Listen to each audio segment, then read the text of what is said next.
من الشيطان الرجيم بسم الله الرحمن الرحيم الحمد لله رب العالمين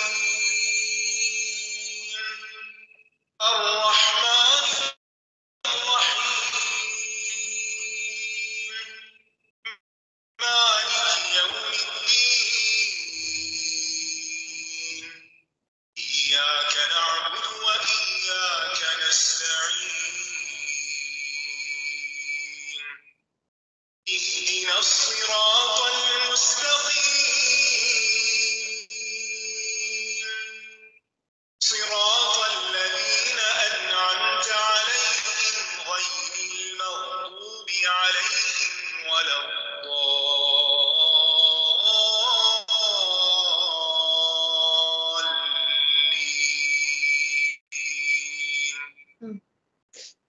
السلام علیکم ورحمۃ اللہ وبرکاتہ.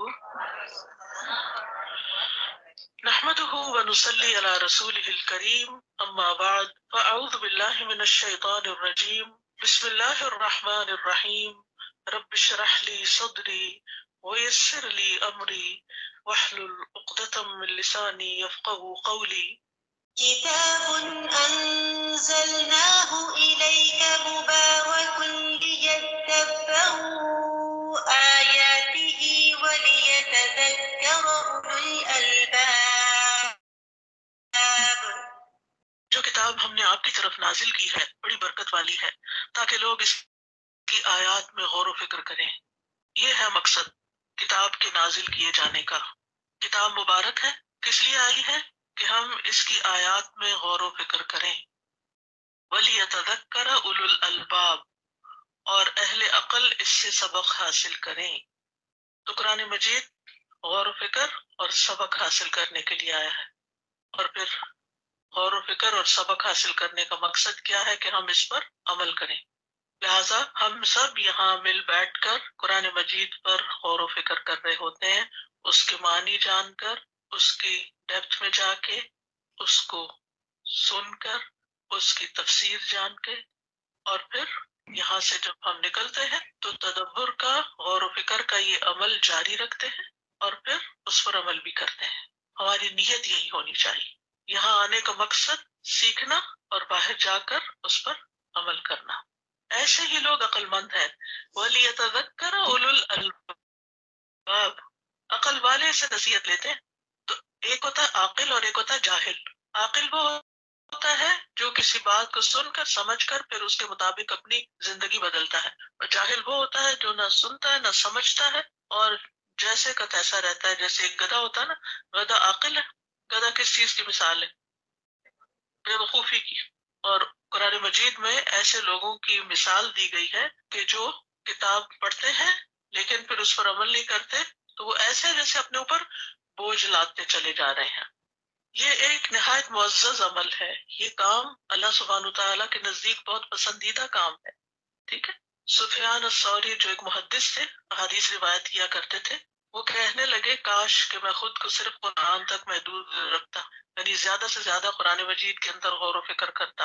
امام ابن تیمیہ کہتے ہیں جب وہ جیل میں تھے اور وہاں انہوں نے 80 بار قرآن ختم کیا تھا، اور 81ویں بار جب وہ فی مقعد صدق عند ملیک مقتدر پڑھ رہے تھے تو ان کی وفات ہو گئی. یعنی جیل میں اور تو کوئی کام نہیں تھا تو مسلسل قرآن مجید میں غور و فکر کرتے رہتے تھے. وہ کہتے تھے کہ میں اس بات پر شرمندہ ہوں کہ میں نے قرآن کے معنی کے علاوہ اور چیزوں پر زیادہ وقت ضائع کر دیا.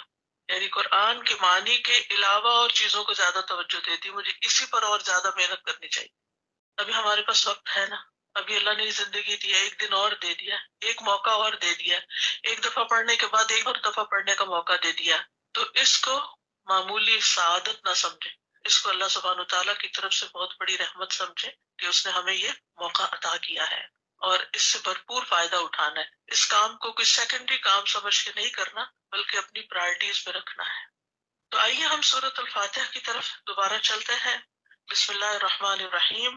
الحمد للہ رب العالمین، سب تعریف اللہ کے لیے ہے جو رب ہے سارے جہانوں کا. اسی نے پیدا کیا، وہی ان کا مالک ہے وہی ان کی تدبیر کر رہا ہے، وہی ان کا رازق ہے، اور اسی کی طرف سب لوٹنے والے ہیں۔ اس لیے ہم اللہ ہی کی تعریف کرتے ہیں، یعنی اللہ کے لیے حمد کیوں؟ کیونکہ وہ رب العالمین ہے اور الرحمن الرحیم، بہت مہربان، نہایت رحم فرمانے والا ہے۔ یہ اللہ تعالیٰ کی دوسری اور بعض کے نزدیک دوسری اور تیسری صفت ہے۔ دونوں میں رحمت کی بات پائی جاتی ہے، لیکن اس کو الگ الگ بھی لیا جاتا ہے، اس لیے یہ دوسری اور تیسری صفت ہے۔ تو جہاں سارے جہانوں کی ربوبیت کا ذکر ہوا، ساتھ ہی اللہ تعالیٰ کی بے پناہ رحمت کا ذکر آ گیا، کیونکہ رحمت کے بغیر ربوبیت ممکن نہیں۔ ماں جیسے پالتی ہے نا بچے کو، اس کو پروان چڑھاتی ہے، اس کی پرورش کرتی ہے، تو کس جذبے کے ساتھ؟ ممتا کے ساتھ، رحمت کے جذبے کے ساتھ۔ اور اللہ سبحانہ تعالیٰ کی رحمت تو بہت ہی بڑی ہے۔ تو یہاں پر رحمت کے لیے دو صیغے استعمال ہوئے، الرحمن وسیع رحمت والا، اور الرحیم وہ جس کی رحمت مخلوق تک پہنچنے والی ہے۔ یہ دونوں ہی مبالغے کے صیغے ہیں، رحمان فعلان کے وزن پر اور رحیم فعیل کے وزن پر۔ دونوں کے اندر کثرت اور دوام کا مفہوم پایا جاتا ہے، یعنی اللہ تعالیٰ بہت زیادہ رحم کرنے والا ہے، اور رحیم کی نسبت رحمان میں مبالغہ زیادہ ہے، اس میں زیادہ وسعت ہے، کیونکہ اس کے حروف رحیم سے زیادہ ہیں۔ اگر حروف کاؤنٹ کریں تو رحمان میں پھر زیادہ ہو جاتے ہیں۔ الرحمن، اللہ تعالیٰ کی رحمت ساری مخلوق کے لیے ہے، انسانوں کے لیے، جنوں کے لیے، مومنوں کے لیے، کافروں کے لیے، جانوروں کے لیے، حشرات کے لیے، مچھلیوں کے لیے، فرشتوں کے لیے، سب کے لیے ہے۔ رحمتی وسعت کل شیء، میری رحمت ہر چیز کو گھیرے ہوئے ہے۔ تو اللہ سبحانہ تعالیٰ کی رحمت ہر چیز پر عام ہے، سب کو شامل ہے، اور وہ ارحم الراحمین ہے۔ جب کسی تکلیف میں ہو نا تو آپ پڑھا کریں یا رحمان یا رحیم یا ارحم الراحمین، یا حی یا قیوم برحمتک استغیث، اللہ تعالیٰ کی رحمت کا واسطہ دیا کریں۔ اور ایمان والوں کے لیے یہ رحمت خاص ہے، وَكَانَ بِالْمُؤْمِنِينَ رَحِيمًا۔ اکثر مفسرین کہتے ہیں رحمان کا معنی ہے بڑی بڑی نعمتیں عطا کرنے والا، اور رحیم کا معنی ہے باریک نعمتوں سے نوازنے والا، یعنی رحمان میں بڑی بڑی نعمتیں جو نظر آ رہی ہیں وہ دینے والا، اور رحیم میں وہ جو ہمیں نظر بھی نہیں آتی، دقیق، باریک۔ اور رحیم کا لفظ جو ہے اس میں ہمیشگی پائی جاتی، یعنی مسلسل رحمت کرنے والا، دنیا میں بھی اور آخرت میں بھی، اسی لیے اس کو مومنوں کے لیے خاص کیا گیا۔ تو دونوں صفات جب آئیں تو وسعت بھی آ گئی اس میں اور دوام بھی آ گیا، ٹھیک ہے۔ اور پھر آپ دیکھیے کہ یہاں رحمان پہلے آیا اور رحیم بعد میں آیا۔ الرحمان کا لفظ اللہ کے لیے خاص ہے، بس کل بھی میں نے بتایا تھا نا، وہ صرف اللہ کے لیے خاص ہے۔ رحیم کا لفظ جو ہے اللہ تعالیٰ کے لیے بھی ہے اور رسول صلی اللہ علیہ وسلم کے لیے بھی آتا ہے، اور عام انسانوں کو بھی ہم کہتے ہیں یہ بڑا رحیم شخص ہے، بڑا رحم کرنے والا ہے۔ لیکن رحمان کا لفظ اللہ کے سوا کسی کے لیے استعمال نہیں کر سکتے، کسی اور کے لیے یہ نہیں بولا جا سکتا۔ تو ان دو ناموں کو یہاں لانے کی وجہ کیا ہے کہ اگر اللہ تعالیٰ رحمان نہ ہوتا تو یہ دنیا نہیں قائم رہتی، کیونکہ اس میں اتنے زیادہ شر پھیلانے والے لوگ ہیں، اتنے زیادہ اللہ کے منکر ہیں جو اللہ کو مانتے ہی نہیں، جو دن رات نافرمانیاں کرتے ہیں، اللہ تعالیٰ کو غضبناک کرتے ہیں اور برے برے کام کرتے ہیں۔ تو اگر اللہ تعالیٰ کی رحمت ان سب پہ نہ ہوتی تو پھر کیا ہوتا؟ لمحے میں دنیا تباہ ہو جاتی۔ اگر اللہ تعالیٰ پکڑنے پہ آتا تو کوئی نہ بچتا، تو چونکہ وہ رحمان ہے اس لیے۔ جزاک اللہ۔ کل تھوڑا سا بے شک آپ 2-3 منٹ پیچھے سے پلے کر دیجیے گا تاکہ بات زیادہ اچھے سے سمجھ میں آ جائے۔ جو لوگ بعد میں کلاس میں ایڈ ہوئے ہیں سب کو السلام علیکم۔ ایک تو میں نے یہ کہنا تھا کہ جو لوگ نیو اسٹوڈنٹس ہیں ان کے لیے بتا دوں کہ جو یہ تو اسکائپ پہ گروپ ہے آپ لوگوں کا کلاس لینے کے لیے، اس کے علاوہ جو قرآن کے اسٹوڈنٹس ہیں ان کا واٹس ایپ پہ بھی گروپ ہے، جس میں جیسے فار ایگزامپل اگر کسی دن اگر ایمرجنسی میں کلاس تھوڑا ویسے ایسے ہوتا نہیں، کلاس اپنے ٹائم پر ہوتی ہے، لیکن فار ایگزامپل کسی دن اگر چھٹی ہو جائے یا کلاس میں جیسے ہوم ورک وغیرہ ہوتا ہے، چھٹی تو بہت کم ہوتی ہے، اگر ہو تو ہم پہلے سے کلاس میں اناؤنس کر دیتے ہیں، لیکن فار ایگزامپل کسی دن اگر ایمرجنسی ہوگی تو آپ کو گروپ میں میسج مل جائے گا۔ اس کے علاوہ آپ لوگوں کو اگر کوئی ہوم ورک وغیرہ ہو تو وہ آپ اس پہ دیکھ سکتے ہیں۔ تو جو لوگ اس میں ایڈ نہیں ہیں وہ آپ اس میں ایڈ کر سکتے ہیں۔ مجھے 1 منٹ دیجیے گا۔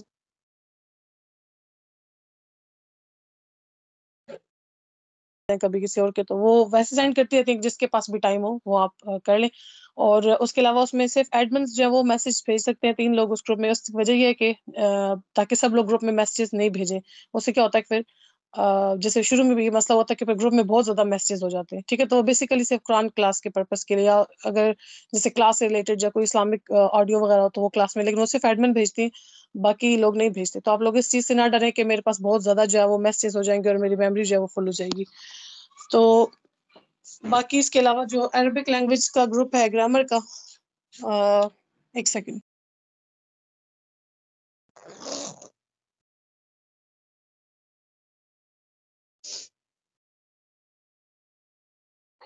سیکھ سکتے ہیں اسے. بیسیکلی ہمارا مقصد اس سے یہ تھا کہ جو قرآن آپ عربک میں سمجھیں گے وہ زیادہ اچھے، جیسے ابھی استاذہ بات کہی تھی کہ یہ فعلان کی صیغے پر ہے یا فعیل کی صیغے پر ہے، تو جس نے گرامر میں پڑھی ہوئی ہے اس کو یہ بات زیادہ اچھی سمجھ میں آ جائے گی. جس نے نہیں پڑھی ہوئی پھر ظاہر ہے وہ ایک طرح سے، یعنی وہ کیا کہتے ہیں، سر کے اوپر سے گزر جائے گی. تو جس کے پاس ٹائم ہو، اگر آپ 15 منٹ ایکسٹرا دینا چاہیں تو آپ اس کلاس میں آ سکتے ہیں، بٹ وہ آپشنل ہے. اسی کلاس کا حصہ ہے. اس کلاس سے 15 منٹ پہلے گرامر کی کلاس ہوتی ہے، اور جیسے 10 ہوتے ہیں یا پاکستان میں 3 ہوتے ہیں تو ہم آگے سے تجوید کی کلاس شروع کر دیتے ہیں. لیکن اگر آپ میں سے کوئی بھی جوائن کرنا چاہے تو یہی لنک ہے، یہی کلاس ہے، کوئی پوچھنے کی ضرورت نہیں ہے کہ میں اس کلاس میں آ جاؤں. آ کے نوٹس بنانا چاہتے ہیں نوٹس بنائیں، صرف سننا چاہتے ہیں سنیں، جیسے آپ لوگوں کو بہتر لگتا ہے. ٹھیک ہے، مقصد اس کا بھی صرف یہی ہے، گرامر ہم کیوں سمجھ رہے ہیں تاکہ ہم قرآن کو زیادہ اچھے طریقے سے سمجھ سکیں. تو وہ جو گرامر کا گروپ ہے اس میں ایڈمن اونلی نہیں ہے اس میں، کیونکہ لوگوں نے اپنا ہوم ورک وغیرہ ان لوگوں نے بھیجنا ہوتا ہے جو گرامر کے کلاس کے اسٹوڈنٹ ہیں. تو بٹ وہ ایک آپشنل کلاس ہے، آپ میں سے جو بھی اس کو جوائن کرنا چاہے آپ لوگ جوائن کر سکتے ہیں. تو تو یہ گروپ کے حوالے سے بات کرنی تھی. اس کے علاوہ ہماری ابھی اس کلاس سے پہلے نماز نبوی کی ہم نے ختم کی تھی، پوری نماز نبوی کے استاذہ کی لیکچرز تھے جس میں نماز کے حوالے سے انہوں نے ایک ہی چیز ڈسکس کی تھی. نماز میں جیسے سجدہ ہے، رکوع ہے، وتر ہے، تراویح، جو بھی مطلب کافی ساری چیزیں ہیں، ہر ایک الگ الگ ٹاپک پہ ڈسکس کیا تھا. وہ کافی دن ہماری وہ کلاس چلتی رہی، بہت اچھی کلاس تھی. آپ لوگ اگر چاہیں تو ریکارڈیڈ لیکچرز ہیں، آپ لوگ خود بھی گھروں میں سن سکتے ہیں، بہت انپورٹنٹ ہے. اگر سنیں تو بہت ہی اچھی بات ہے. نماز تو ظاہر ہے سب نے ڈیلی پڑھنی ہوتی ہے. نماز میں بے شمار دعائیں ایسی ہیں جو نبی صلی اللہ علیہ وسلم پڑھتے تھے اور بہت ہی خوبصورت الفاظ کے ساتھ ہیں، اور ہم نے کبھی وہ زندگی میں نہ کبھی سنی نہ کبھی پڑھی. ہمیں بس یہ پتہ ہوتا ہے کہ سجدے میں جائیں 3 دفعہ سبحان ربی الاعلیٰ پڑھ کے اٹھ جائیں، اور وہ سب سے منیمم ہوتا ہے. آپ یہ سب سے چھوٹی تعداد ہے. آپ اس کو 5 دفعہ پڑھیں، 7 دفعہ پڑھیں، زیادہ پڑھ سکتے ہیں طاق عدد میں، لیکن ہم سب سے کم پڑھ کے اٹھ جاتے ہیں. اور اس کے علاوہ کئی دعائیں تھیں نبی صلی اللہ علیہ وسلم سجدے میں پڑھتے تھے، اور سجدے میں آپ کو پتہ ہے بندہ اللہ تعالیٰ کے سب سے زیادہ قریب ہوتا ہے. تو آپ وہ ساری دعائیں، نماز نبوی کی بک بھی ہے، آپ ایپ اسٹور میں جا کے لکھیں نماز نبوی، بک بھی آپ کے سامنے آ جائے گی جس میں استاذہ جو بھی حدیث مینشن کریں گی وہ بھی اس میں موجود ہوں گی. تو نماز نبوی کے لیے ہم نے گروپ بنایا تھا حی علی الصلاۃ. اس میں بہت کم میسیجز جاتے ہیں گروپ میں، مطلب وہ ہمارا کافی سلو چل رہا ہے. وہ گروپ ہم نے اس لیے بنایا تھا کہ نماز نبوی جب ہم نے پڑھی تو نماز میں بہت ساری دعائیں جو نبی صلی اللہ علیہ وسلم کی نماز میں شامل تھیں وہ ہمیں نہیں آتی، ظاہر ہمیں یاد کرنی پڑیں گی. تو وہ گروپ ہم نے صرف اس مقصد کے لیے بنایا. اس میں ایک وہ جیسے ریٹن پیج ہوتا ہے دعا لکھی ہوئی حدیث کے ساتھ، میں اب اس گروپ میں سینڈ کر دیتی ہوں، اور ساتھ میں وائس میسج سینڈ کر دیتی ہوں، کیونکہ ظاہر اس کلاس میں اتنا ٹائم نہیں ہوتا. اور اس وائس میسج میں کیا کرتی ہوں، جیسے فار ایگزامپل ایک دعا ہے تو میں اس کو 3 دفعہ پڑھوں گی اور آگے میں گیپ چھوڑ دوں گی تاکہ آپ لوگ پیچھے پڑھ لیں. ٹھیک ہے، تو اس کو میں اس لیے سینڈ کرتی ہوں تاکہ اگر آپ کے پاس ٹائم نہیں ہے تو آپ کام کرتے ہوئے آگے پیچھے جیسے بھی آپ کو بعد میں ٹائم ملے اس کو سن کے آپ چاہیں تو اس گروپ میں واپس وہ دعا یاد کر کے سینڈ کر سکتے ہیں. وہ ہم نے صرف نماز کی دعاؤں کے لیے گروپ رکھا ہے. تو آپ میں سے جو کوئی حی علی الصلاۃ کے گروپ میں ایڈ ہونا چاہے اس کے لیے میسج کر دیں. کوئی عربک لینگویج کی کلاس میں آنا چاہتا ہے، عربک گرامر کی کلاس میں، اور اس گروپ کو بھی جوائن کرنا چاہتے ہیں واٹس ایپ والے، اس میں یہ ہوتا ہے کہ آپ باقی لوگوں کو بھی ہوم ورک دیتے ہیں تو آپ کو زیادہ اچھے سے بات کلیئر ہو جاتی ہے. تو آپ بے شک اس کے لیے میسج کر دیں. ٹھیک ہے، سب آپشنز آپ کے لیے کھلے ہیں، جو بھی آپ کرنا چاہیں، جس بھی گروپ میں آپ آنا چاہیں. میں بات کنٹینیو کرتی ہوں. میں ایک دفعہ دعا پڑھ دوں کیونکہ آپ لوگوں کا ٹائم جو ہے وہ کلاس کا پورا ہو گیا. سبحانک اللہم و بحمدک نشہد ان لا الہ الا انت نستغفرک و نتوب الیک. جو لوگ نئے ہیں ان کے لیے بتا دوں، یہ مجلس کے اینڈ کی دعا ہوتی ہے اور یہ اس لیے پڑھی جاتی ہے کہ اگر اس مجلس میں ہمارے سے کوئی غلط بات ہوگی، کوئی غلط بات منہ سے نکل گئی ہے تو اللہ تعالیٰ ہمیں اس کے اوپر معاف کر دے. یہ صرف اس مجلس کے لیے نہیں ہے، یہ کسی بھی مجلس میں آپ اپنے کوئی فرینڈس کے ساتھ بیٹھی ہوئی ہیں، کسی رشتہ داروں کے گھر گئی ہیں، کہیں پہ بیٹھے ہیں، کسی کے ساتھ مجلس میں آپ بیٹھے ہیں، جب آپ اٹھیں تو یہ مجلس کے اختتام کی دعا ہے، آپ اس کو یاد بھی کر سکتے ہیں. سبحانک اللہم و بحمدک اشہد ان لا الہ، اگر کہیں تو اس کا مطلب ہے کہ صرف میں، یعنی میری یہ بات ہے کہ میں یہ گواہی دیتا ہوں اور میں استغفرک، میں توبہ کرتا ہوں اپنے گناہوں سے. اور اگر ہم اس کو جمع کسی کے میں پڑھیں تو ہوگا سبحانک اللہم و بحمدک نشہد اللہ. الف جو ہوتا ہے نا وہ میں کے لیے آتا ہے، اور نون جو ہے وہ ہم کے لیے آتا ہے. نشہد ان لا الہ الا انت نستغفرک و نتوب الیک، کہ اللہ تعالیٰ میں ہم سب جو ہے وہ استغفار کرتے ہیں اور ہم سب آپ کی طرف پلٹتے ہیں، توبہ کرتے ہیں. تو یہ مجلس کے اینڈ کی دعا ہے، آپ اس کو یاد کر کے پڑھ سکتے ہیں. جس مجلس میں اللہ کا ذکر نہ کیا جائے اور لوگ وہاں پہ آپس میں گپے شپے لگا کے اور خوشگپیاں کر کے اٹھ جائیں، اس کے بارے میں یہ آتا ہے کہ وہ لوگ ایسے ہیں جیسے وہ کسی، مجھے ایگزیکٹ ورڈز یاد نہیں ہے، اس میں حدیث کا مفہوم ہے کہ مردار، آئی ڈونٹ نو مردہ گدھے کا ذکر ہے یا ایسے مردار کا ذکر ہے، کہ جیسے کسی مردار کے پاس جیسے گدھ نہیں ہوتے وہ مردار کو کھا کے اٹھ جاتے ہیں، تو وہ لوگ اس کی طرح ہیں. یعنی وہ ایک مردار کے پاس جمع ہوئے ہیں، مردار کو کھا کے اٹھ گئے کیونکہ اس مجلس میں کہیں پہ بھی اللہ کا نام نہیں لیا گیا. تو کئی دفعہ ایسا ہوتا ہے کہ ہم آپس میں ملتے ہیں، آپ بس اپنی ادھر ادھر کی باتیں کرتے رہتے ہیں، اللہ کا کوئی ذکر نہیں ہوتا. تو اگر ہم مجلس کے اینڈ کی دعا پڑھ دیں تو اس میں اللہ کا ذکر بھی آ جائے گا، اور جو منہ سے کوئی غلط باتیں نکل گئی ہیں وہ بھی انشاءاللہ جو ہے وہ اس میں ختم ہو جائیں گی. تو یہ دعا آپ لوگ اگر یاد کرنا چاہیں تو میں قرآن کلاس والے گروپ میں سینڈ کر دوں گی، آپ لوگ وہاں سے اس کو دیکھ کے بھی یاد کر سکتے ہیں. ٹھیک ہے جی. ہاں تو یہ 2-3 باتیں کلاس کے حوالے سے کرنی تھی. باقی تفسیر کے حوالے سے یہ بات کرنی تھی، جیسے استاذہ نے کل بھی بات کی، آج بھی بات کہی تھی کہ جو عبد الرحمن جیسے نام ہے تو یہ آپ نہیں رکھ سوری رحمان نام نہیں رکھ سکتے، یا اللہ تعالیٰ کے جو بھی صفاتی نام ہے، خالق جیسے انہوں نے کہا، تو اس کو یہ ذہن میں رکھیں کہ لوگوں میں جب نام رکھے جاتے ہیں، یہ جو 4 نام ہے اسپیشلی، ویسے بھی اگر کسی کا نام ہو، جیسے انہوں نے کہا نا کہ رحیم جو ہے وہ آپ بلا سکتے ہیں کسی انسان کو بھی، لیکن یہ جو 4 نام ہے جیسے عبداللہ یا عبد الرحمن یا عبد الخالق یا عبد الرازق، رازق خالق اللہ اور رحمان، جی اللہ تعالیٰ کے ایسے نام ہے جو اس کے علاوہ کسی کو مت بلائیں. تو اگر آپ رکھنا چاہیں تو آپ ایسے رکھ سکتے ہیں جیسے عبداللہ نام رکھتے ہیں اللہ کا بندہ، عبد الرحمن. ٹھیک ہے، عبد الرحمن. اور دوسرا آئی ڈونٹ نو عبداللہ یہ کون سا نام ہے، یہ اللہ تعالیٰ کے پسندیدہ ترین نام ہے، تو رکھ سکتے ہیں، یہ نہیں کہ منع ہے. لیکن جب پھر آپ اس کو بلائیں گے تو آپ اس کو عبد الرحمن ہی بلائیں گے، آپ اس کو رحمان کر کے نہیں بلائیں گے. ٹھیک ہے، تو صرف بلانے میں پھر آپ کا احتیاط. اسی طرح سے خالق، اگر آپ نے کسی کا نام عبد الخالق رکھا ہے تو آپ اس کو خالق نہیں بلائیں گے، اور یہ واقعی بہت زیادہ مسٹیک ہوتی ہے. اگر آپ نے کسی کا نام رازق رکھا ہے تو رازق نہیں رکھیں گے، عبد الرازق رکھیں گے، اور پھر اس کو رازق نہیں بلائیں گے، عبد الرازق ہی بلائیں گے. ٹھیک ہے جی. تو باقی جو اللہ تعالیٰ کی، یہ آپ کو یہ چیز کلیئر ہوگی ہوگی کہ اللہ تعالیٰ، اللہ جو ہے وہ اللہ کا ذاتی نام ہے، اور باقی اس کے سارے صفاتی نام ہیں. ٹھیک ہے، جیسے کسی بندے سے فار ایگزامپل میرا نام اسما ہے، ٹھیک ہے، تو اب اگر آپ کہیں کہ یہ ایک جیسے کوئی بھی بندہ ہو تو آپ اس کو کہیں کہ یہ ایک اس کا ذاتی نام ہے، پلس یہ انجینئر ہے، یہ اکاؤنٹنٹ ہے، یہ اچھی ہے، یہ بری ہے، یہ ساری اس کی صفات ہے، یہ اس کے صفاتی نام ہو جائیں گے. ٹھیک ہے، لیکن اس کا ذاتی نام ایک ہی ہوگا. تو اللہ جو ہے وہ اس کا ذاتی نام ہے، اور باقی سارے اس کے صفاتی نام ہے. اور یہ 4 نام یاد رکھ لیں، اللہ، رحمان، خالق اور رازق، یہ 4 نام ہے جو صرف اس کے اپنی ذات کے لیے. تو اگر آپ کسی انسان کا رکھتے ہیں، اپنے بچوں میں سے، اپنی فیملی میں سے کسی کا ہو، تو آپ اس کو ساتھ عبد ال بلا کے تب بلائیں گے، یعنی فلاں کا بندہ، رازق کا بندہ، خالق کا بندہ. اس کو نہیں کہیں گے کہ تم خالق ہو یا تم رازق ہو یا تم رحمان ہو. ٹھیک ہے، تو تھوڑا سا یہ اس میں پوائنٹ جو وہ کلیئر کرنا تھا.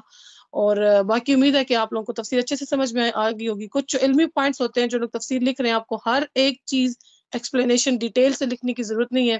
کچھ علمی پوائنٹس ہوتے ہیں، اس کو آپ ہائی لائٹ کر کے لکھ سکتے ہیں. جیسے فار ایگزامپل انہوں نے جب بتایا رب العالمین، تو رب کا مطلب بتایا. رب کون ہوتا ہے؟ پالنے والا، پرورش کرنے والا. ٹھیک ہے، آئی تھنک ذرے سے کمال تک پہنچانے والا، یہ بھی آتا ہے اس کی میننگ میں. تو اب آپ خالی اس کے رب لکھ کے اس کے آگے میننگ لکھ لیں. ٹھیک ہے، آگے وہ جو ڈیٹیلز بتانی ہے اس میں سے کچھ بات آپ کو اچھی لگتی ہے آپ لکھ لیں، آپ کو ہر ایک چیز لکھنے کی ضرورت نہیں ہے. اس طرح سے جیسے انہوں نے بتایا کہ العالمین اور عوالم میں کیا فرق ہے. العالمین میں صرف ہوں گے جو عقل والے ہیں، اور عوالم میں جو ہے وہ سارے کے سارے آ جائیں گے. تو اس طرح کے جو علمی پوائنٹس ہیں وہ آپ لکھ سکتے ہیں. بہت زیادہ ڈیٹیل میں آپ کو لکھنے کی ضرورت نہیں ہے ہر ایک چیز. اور باقی اس کے علاوہ ہاں جی، تیسری بات یہ کرنی تھی کہ کچھ لوگ پوچھ رہے تھے کہ یہ لیکچرز جو ہیں ریکارڈیڈ لیکچرز ہمیں چاہیے، ہم یہ لیکچر سننا چاہتے ہیں. تو یہ قرآن فار آل نام کی ایک ایپ ہے، پیرٹ گرین کلر کی ایپ ہے. اس کی فوٹو بھی میں قرآن کلاس والے گروپ میں بھیج دوں گی، یا اس میں بھیج دوں گی. بہت سے لوگ ابھی قرآن کلاس والے واٹس ایپ کے گروپ میں ایڈ نہیں ہے. تو پیرٹ آپ جا کے ایپ اسٹور پہ لکھیں قرآن فار آل، تو ایک پیرٹ گرین کلر کی ایپ آپ کے سامنے آئے گی جس کے مڈل میں صرف لکھا ہوگا اللہ. اس کو آپ ڈاؤن لوڈ کر لیں. بہت ایزی سی ایپ ہے، لیکن اس کے اندر بے شمار چیزیں موجود ہیں. اس کو جب آپ کھولیں گے تو اس میں سیکشنز بنے ہوں گے، قرآن، حدیث، لرن عربک، پمفلیٹس، کارڈز. سوری. تو یہ جو لیکچرز ہیں جو ابھی آپ سن رہے ہیں، ابھی جیسے آپ قرآن میں جائیں گے اس میں تقریباً 10-12 قاریوں کی پورے قرآن کی تلاوت پڑی ہوئی ہے. سوری.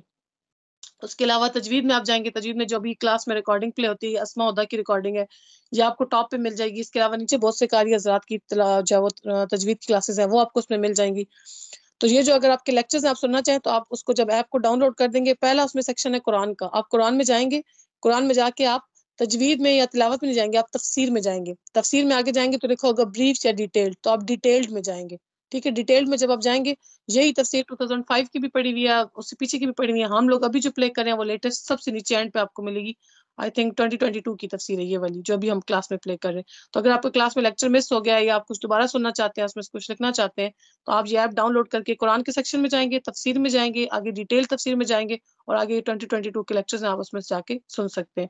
اور اگر آپ نے تجوید کی جو کلاس میں تجوید پلے کیا، اگر آپ اس کو ٹھیک کرنا چاہتے ہیں تو آپ اسی ایپ میں وہی قرآن کے سیکشن میں جائیں گے، اور تفسیر کے بجائے آپ تجوید میں چلے جائیں. تجوید میں آگے اسماء ہدا کی ریکارڈنگز پڑھی ہیں، جب آپ کھولیں گے آگے ہر چیز کلیئر ہے.